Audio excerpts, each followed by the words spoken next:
Waktu adalah satu-satunya milik kita. Saat kita terus menunda, hidup kita berlalu begitu saja. Kutipan dari filsuf Stoik terkenal, Seneca, mengingatkan kita akan sifat waktu yang cepat berlalu, menekankan bahwa setiap momen yang kita tunda adalah harta yang hilang dalam perjalanan kita yang terbatas. Di dunia yang penuh dengan gangguan, kita sering lupa bahwa waktu adalah satu-satunya sumber daya sejati yang kita miliki. Mengelolanya dengan baik bisa berarti perbedaan antara hidup yang memuaskan atau penuh penyesalan. Video ini mengundang kamu untuk merenungkan bagaimana menunda keputusan yang bisa membawa kamu lebih dekat dengan impianmu, tidak hanya membuang waktu, tetapi juga menghilangkan kepuasan dari setiap pencapaian. Nilai besar waktu seringkali tidak kita sadari hingga kita melihat ke belakang dan merenungkan apa yang mungkin terjadi jika kita bertindak lebih awal. Penyesalan terbesar bukanlah tentang kesalahan kita, tetapi tentang apa yang tidak kita berani lakukan. Oleh karena itu, diskusi ini akan membahas pelajaran untuk berhenti menunda-nunda, menghentikan penundaan impianmu, dan mengambil langkah konkret sehingga meningkatkan dan memajukan hidupmu. Setiap poin berikut adalah undangan untuk memulai proses penghargaan diri yang bisa kamu mulai praktikkan sekarang juga. Sebelum kita mulai, mohon beri like dan subscribe ke channel ini. Ini sangat membantu kami dan tidak memakan biaya. Ayo mulai. Nomor 1. Tetapkan tujuan yang realistis. Menetapkan tujuan yang jelas dan dapat dicapai sangat penting, karena memberikan arah yang konkret dan terukur untuk usaha kamu. Membagi tujuan besar menjadi tugas-tugas kecil yang bisa dikelola membuat seluruh proses tidak terlalu menakutkan. Ini juga memungkinkan kamu merayakan kemenangan kecil sepanjang jalan yang bisa meningkatkan motivasi secara signifikan. Misalnya, jika tujuanmu adalah menulis sebuah buku, memulai dengan komitmen untuk menulis 1 halaman sehari bisa menjadi titik awal yang kurang menakutkan dibandingkan menyelesaikan sebuah novel dalam beberapa bulan.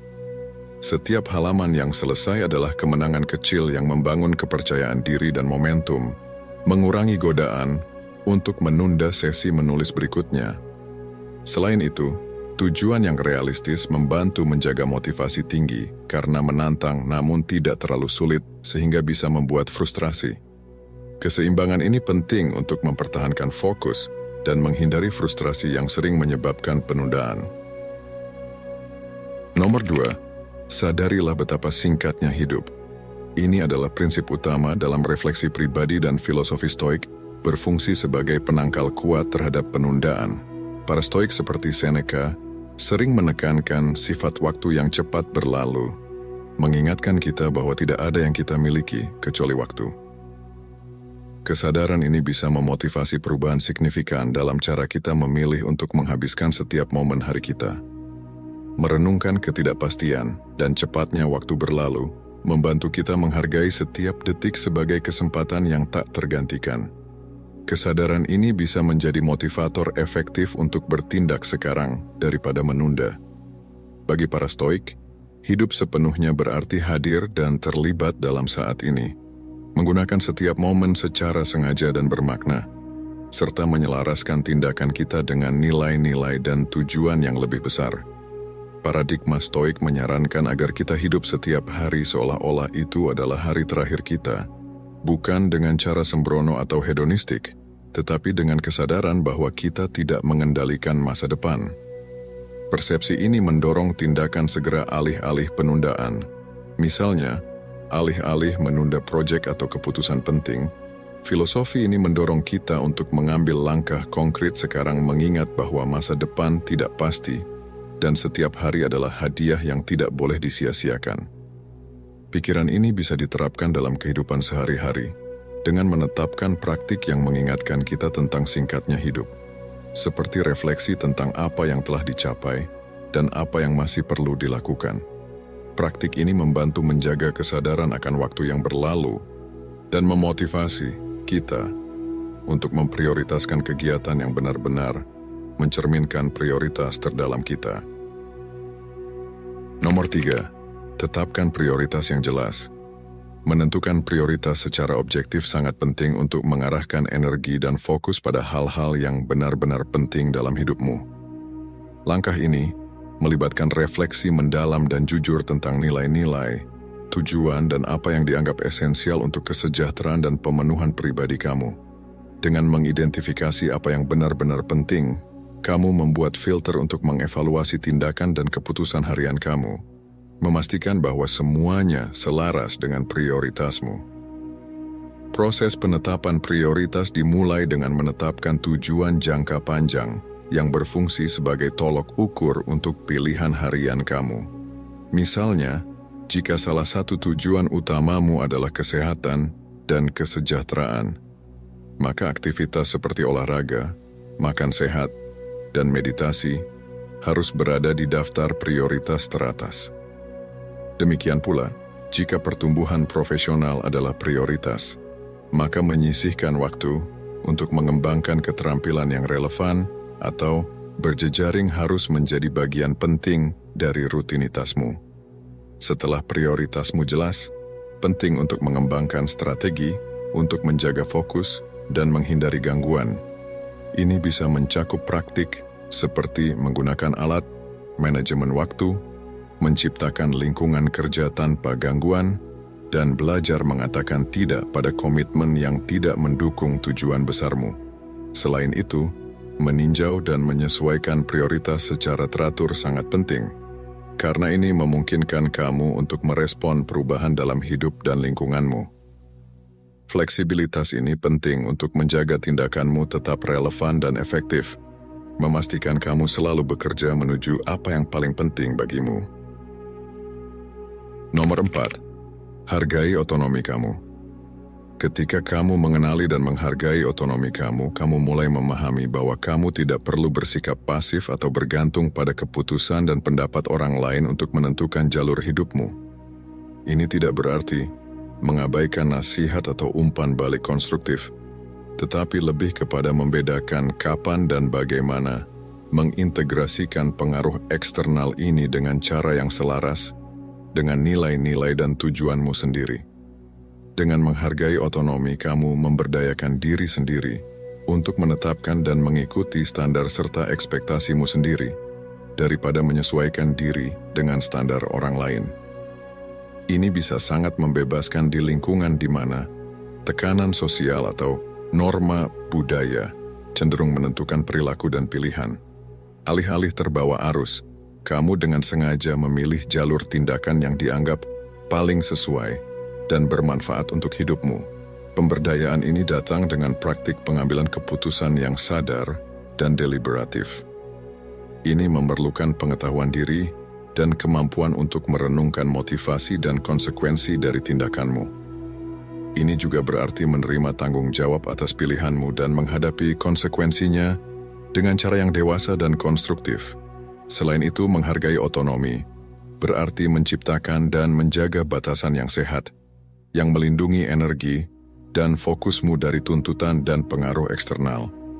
Menetapkan batasan yang jelas adalah cara untuk menegaskan kemandirianmu dan memastikan bahwa kamu memiliki ruang yang diperlukan untuk berkembang dan berevolusi sesuai dengan syarat-syaratmu sendiri. Nomor 5. Buat rutinitas harian. Dengan menetapkan rutinitas yang mencakup waktu untuk kerja, rekreasi, dan refleksi, kamu menciptakan keseimbangan yang mendukung efisiensi dan kesejahteraan pribadi.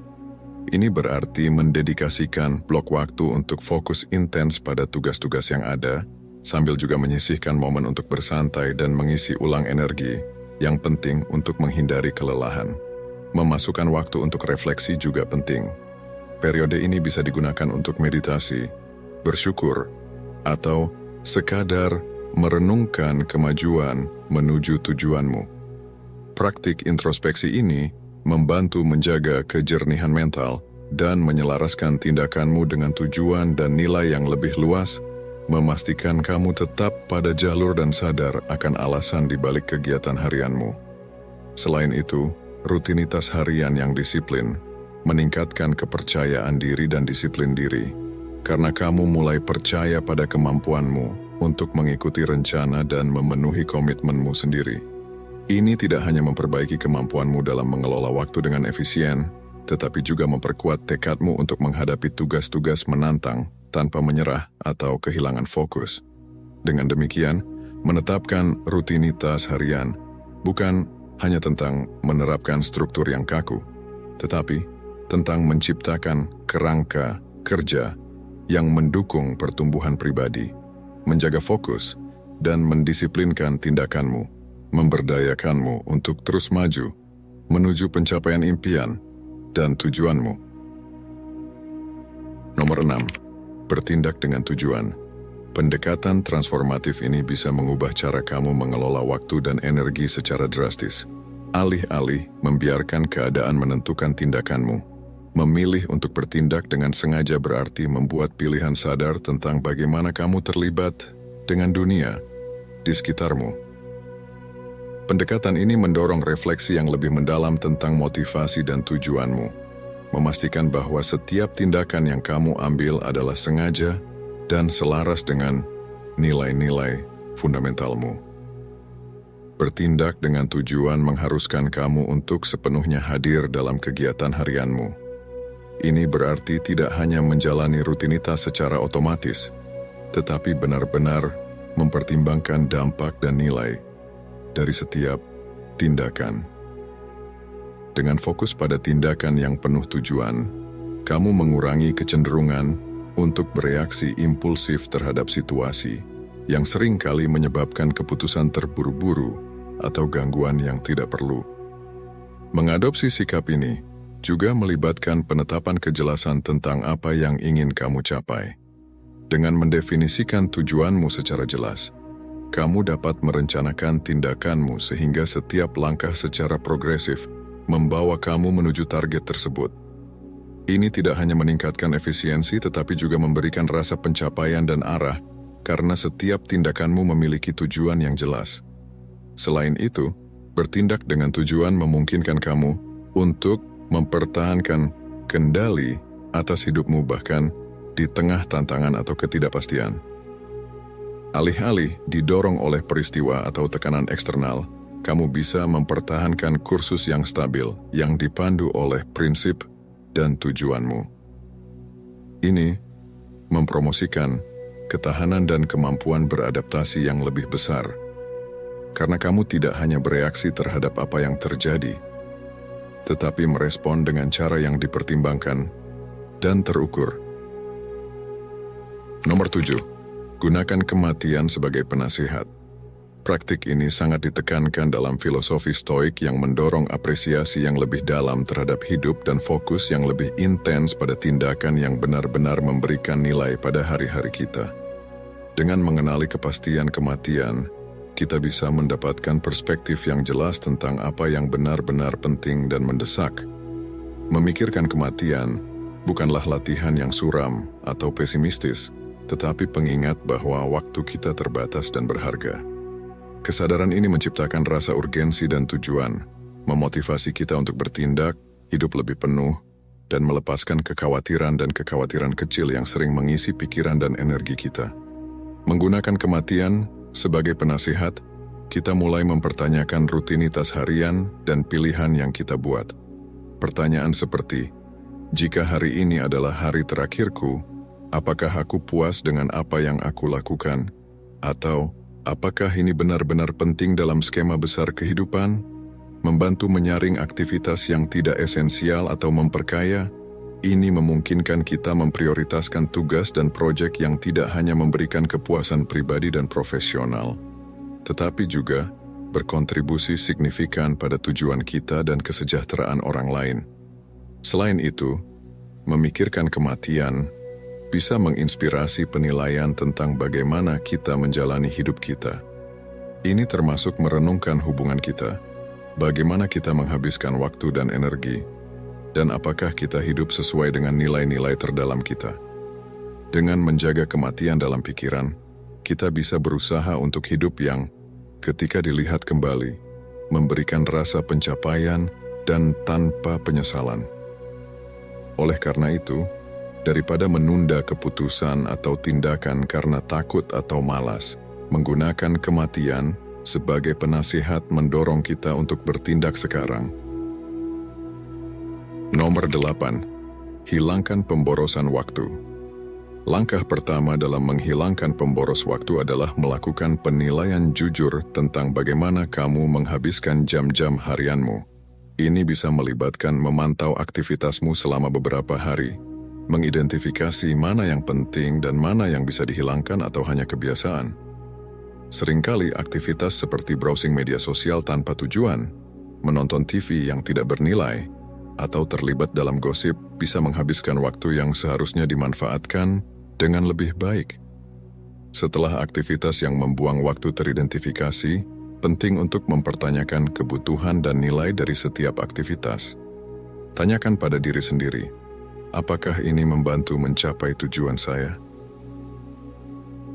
Apakah ini meningkatkan kesejahteraan saya? Apakah ini membuat saya bahagia atau hanya sekadar hiburan? Jika jawabannya negatif, ini adalah indikasi jelas bahwa aktivitas tersebut harus dikurangi atau dihilangkan. Langkah berikutnya adalah menetapkan batasan yang jelas atau menciptakan kebiasaan baru yang membantu menghindari jebakan ini. Ini bisa mencakup membatasi waktu yang dihabiskan di media sosial dengan aplikasi manajemen waktu, mengganti TV dengan membaca atau bentuk pembelajaran lain, dan memilih interaksi sosial yang benar-benar memperkaya. Selain itu, penting untuk mengembangkan disiplin pribadi yang kuat dan menjaga fokus pada manfaat jangka panjang dari mendedikasikan waktu untuk aktivitas yang lebih produktif dan memuaskan. Menjaga visi yang jelas tentang tujuanmu dan langkah-langkah yang diperlukan untuk mencapainya bisa menjadi motivasi berkelanjutan untuk menghindari gangguan. Nomor 9. Latihan refleksi pagi. Memulai hari dengan refleksi memungkinkan kamu untuk terhubung dengan prioritas dan nilai-nilai terdalammu sebelum tuntutan dunia luar mulai memperebutkan perhatianmu. Momen tenang di pagi hari sangat penting untuk menenangkan diri dan mempersiapkan secara mental dan emosional untuk tantangan dan kegiatan yang akan datang. Untuk menerapkan praktik ini, sisihkan beberapa menit setiap pagi untuk duduk di tempat yang tenang tanpa gangguan. Selama waktu ini, pikirkan apa yang paling penting untuk dicapai hari itu. Renungkan bagaimana tugas-tugas ini selaras dengan tujuan besar kamu, dan apa artinya untuk pertumbuhan pribadi dan profesionalmu. Menyimpan jurnal untuk mencatat niat-niat ini dan meninjaunya sepanjang hari untuk mempertahankan fokus bisa sangat membantu.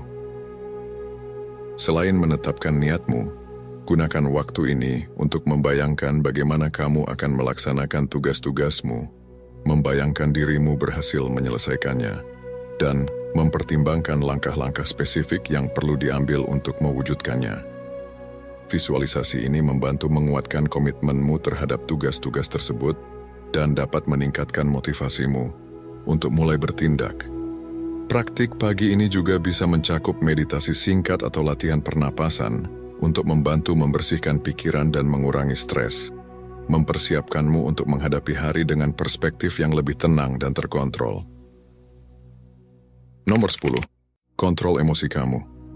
Ini adalah topik penting untuk menghentikan penundaan diri, terutama ketika emosi seperti ketakutan dan kecemasan mendominasi keadaan mentalmu dan mencegahmu bertindak. Langkah pertama dalam mengelola emosi ini adalah mengenali mereka. Kesadaran emosional memungkinkan kamu untuk memahami kapan dan mengapa emosi tertentu muncul. Yang penting untuk mengembangkan strategi efektif untuk menanganinya. Misalnya, ketakutan akan kegagalan adalah penyebab umum dari kegagalan itu sendiri. Ketakutan ini bisa membuatmu terpuruk dan menyebabkan kamu menunda tindakan penting dalam upaya menghindari kemungkinan menghadapi kegagalan atau kritik. Demikian pula, kecemasan tentang hasil masa depan bisa menciptakan siklus stres yang mengurangi motivasi dan mengalihkan perhatian dari tugas-tugas saat ini. Salah satu metode untuk membantu mengontrol emosi adalah restrukturisasi kognitif. yang melibatkan tantangan dan perubahan pola pikir negatif atau tidak rasional yang memicu ketakutan dan kecemasan. Selain itu, menetapkan tujuan kecil dan merayakan kemenangan kecil sepanjang jalan bisa membantu membangun kepercayaan diri dan mengurangi perasaan tertekan. Setiap keberhasilan kecil memperkuat kemampuanmu untuk menghadapi dan mengatasi tantangan, secara bertahap mengurangi dampak ketakutan dan kecemasan terhadap tindakanmu. Dengan belajar mengontrol emosi, kamu menghilangkan kekuatan yang dimiliki ketakutan dan kecemasan untuk menghambat kemajuanmu. Ini memperbaiki kesejahteraanmu secara keseluruhan dan kemampuanmu untuk mengejar tujuan dan impianmu dengan percaya diri. Jika Anda telah menonton sampai titik ini, saya juga ingin mendengar pendapat Anda tentang konten ini. Sampai jumpa lagi.